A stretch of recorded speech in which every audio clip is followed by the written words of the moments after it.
नमस्कार, अभिजित भारत मधून मी रोशनी लोखंडे आणि आपण बघत आहात ARIPL प्रस्तुत न्यूज वाइब्स। केंद्रीय गृहमंत्री अमित शहा 25 मे रोजी नागपूर दौऱ्यावर येत आहे। या दौऱ्यादरम्यान ते नागपुरातील अनेक प्रस्तावित योजनांचे भूमिपूजन करतील। गृहमंत्र्यांच्या भेटीच्या पार्श्वभूमीवर प्रशासनाने तयारी सुरू केली आहे।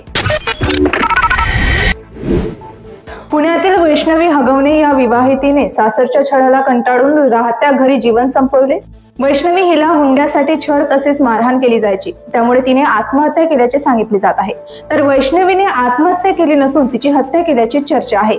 आज पहाटे वैष्णवीचे फरार सासरे आणि दीर यांना अटक करण्यात आली आहे।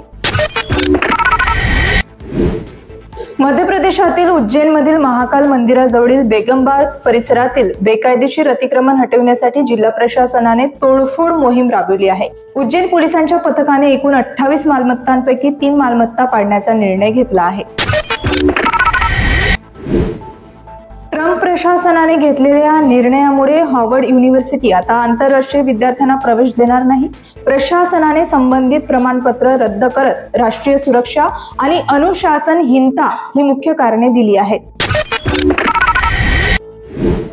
अभिनेता श्रेयस तळपदे आणि तुषार कपूर अभिनीत कपकपी ही मूवी आज रिलीज झाली आहे।